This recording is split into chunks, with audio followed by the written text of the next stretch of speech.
নমস্কার বন্ধুরা, আমি Sudeshna and welcome back to my channel life and living with Sudeshna. তো আগের দিনকে তোমাদের সাথে শেয়ার করেছিলাম আমাদের চন্দননগরে বিসর্জন দেখার পর্ব। পরের দিন সকালবেলা আমরা শুরু করলাম মাসির বাড়িতে গরম গরম চা আর গল্প দিয়ে।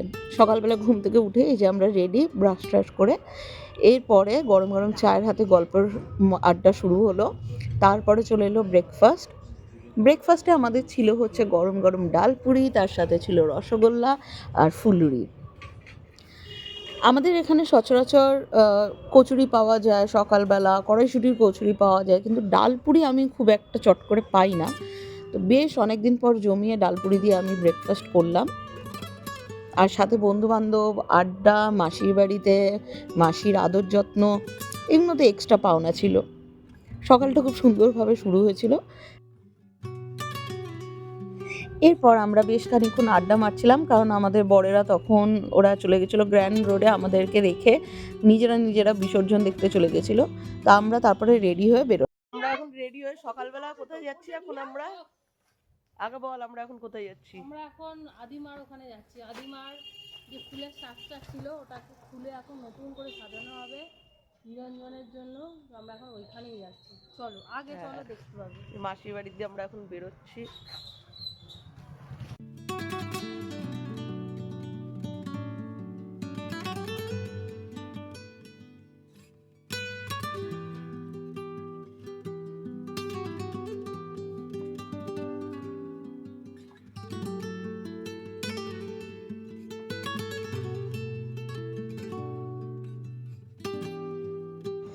আমরা যখন রেডি হয়ে বেরোলাম তখন মোটামুটি ওই 11:30-12টা বাজে।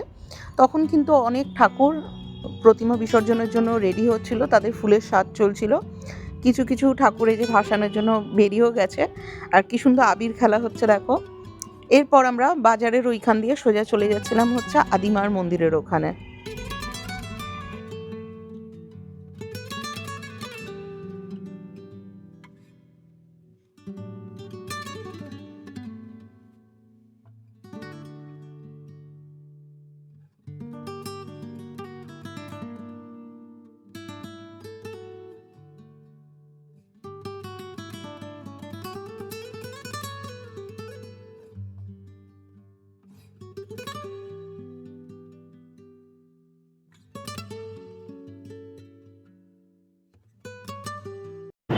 এই যে আমরা চলে এসেছি এখন আদিমা মন্দিরের কাছে। আর মন্দির সংলগ্ন এরিয়াতে কিন্তু একটা ছোট্ট মেলার মতো বসেছিল, সাথে বাজারও বসেছিল। সকালবেলা বেশ জমজমাট পরিবেশ ছিল, ভালো লাগছিল বেশ। তো আমরা কিছুক্ষণ ওখানে থেকে তারপর মেলা দেখতেও চলে গেছিলাম।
তো এই যে বন্ধুরা, দূরে আদিমাকে তখন রেডি করা হচ্ছিল ফুলের সাজে, মায়ের তখন গয়না খোলা হচ্ছিল, ওখানে ভিডিও নেওয়া বারণ ছিল, তাই ওই টাইমে আর ভিডিও আমি করিনি।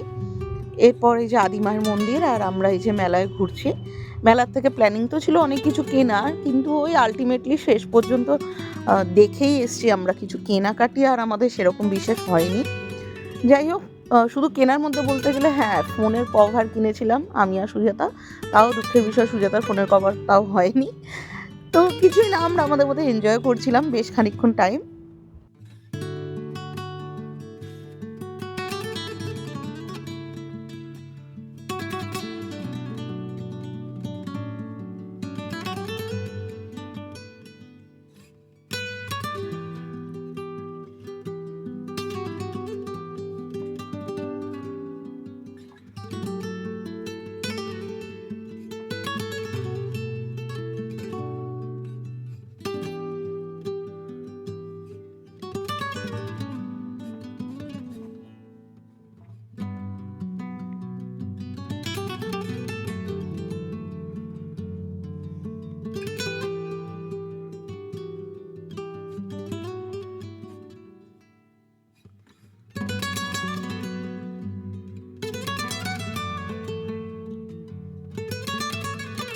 এরপর আমরা যখন মায়ের কাছে এলাম তখন দেখলাম মায়ের ফুলের সাজ মোটামুটি কমপ্লিট হয়েই এসছে অলমোস্ট।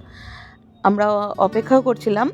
আসলে আমি আগেও বলেছিলাম মাসির বাড়ি হচ্ছে একদম আমাদের আদিমার মন্দিরের পিছনে, আর আমাদের মাসির ছেলে মানে ছোটদা ভাই এবং বড়দা ভাই এরা কিন্তু হচ্ছে ক্লাব কমিটির মেম্বার মাসিরা। তো সেই সুবাদে আমরা চলে গেছিলাম হচ্ছে মায়ের বিসর্জন দেখার। মাঝখানে একটু বাড়িতে এসে রেস্ট নিচ্ছিলাম, কারণ কিছুটা টাইম লাগছিল। আমরা আমাদের মতো গল্পে মশগুল ছিলাম। এরপর আবার গিয়েছিলাম, আমরা বেরিয়েছিলাম। তো চলো তোমাদের দেখাচ্ছি পরবর্তী ভিডিওটা।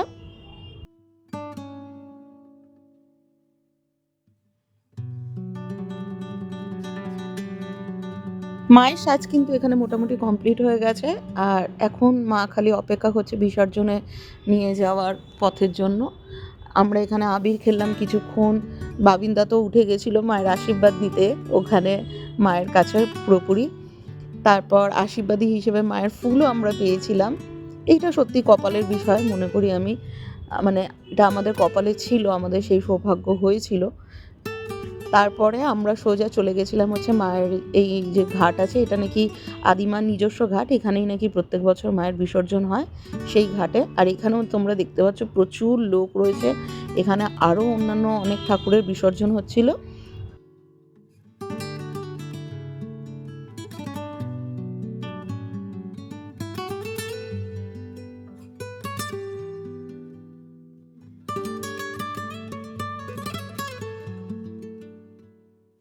গঙ্গার ঘাটে কিন্তু সেদিনকে ছিল মারাত্মক ভিড়, মানে মানুষের উপর মানুষের মাথা ঠিক ঠিক করছে, তিল দাঁড়ানোর জায়গা পর্যন্ত ছিল না। তো আমরা বেশ কিছুক্ষণ ওখানেই ছিলাম। তারপরে আমরা ঘাটের আরেক পাশে চলে এসেছিলাম, যেখান থেকে একটু হলেও বিসর্জন পুরোটা দেখা যায় সেই জন্য। যাই হোক, আমরা মোটামুটি সারা দুপুর ওখানেই ছিলাম। আর আদিমাকে যখন নিয়ে আসা হয়েছিল তখন তো আরও ভিড় ছিল। আদিমার বিসর্জন পর্বটা এরপরে তোমরা দেখতে পারবে, তো সঙ্গে থেকো।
এই যে আদিমাকে এখানে নিয়ে আসা হচ্ছে আস্তে আস্তে এরকম। আর চারদিকে ছিল হচ্ছে আবির খেলা হচ্ছিল, বাতাসে পুরো আবির আবির ছিল। আমাদের তো চোখে মুখে পুরো আবিরে ভরে গেছিলো। আর এই যে এখন তোমরা দেখতেই পাচ্ছ আদিমাকে নিয়ে আসা হবে, তাই জন্য এখানে লোক সরিয়ে জায়গা করে নেওয়া হচ্ছিল, কারণ প্রচণ্ড ভিড় ছিল। আগেই বললাম, ওই যে দূর থেকে দেখা যাচ্ছে মা আসছে।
কেন জানি না বিসর্জনের এই পর্বটা মন খারাপের পালা ভীষণ।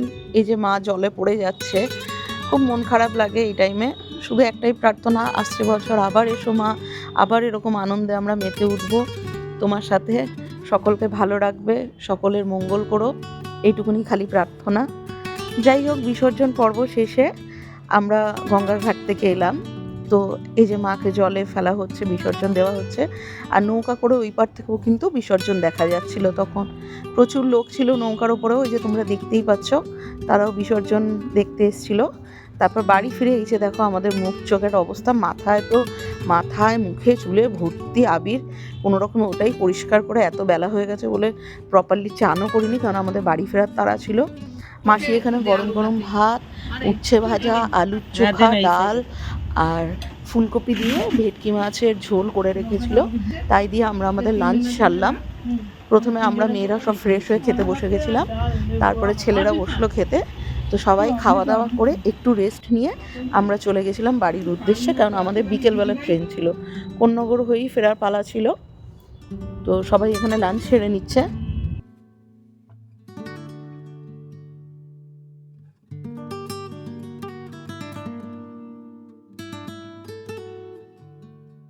এত বেলা হয়ে গেছিলো, তাও মাসি আমাদের জন্য বসে ওয়েট করছিল। যতই হোক, মায়ের মন, বাচ্চারা যতক্ষণ না খায় ততক্ষণ তো অস্থির থাকে। তাই আমরা যখন খাচ্ছিলাম মাসিও আমাদের সাথে বসে কিন্তু সঙ্গ দিচ্ছিল, গল্প করছিল।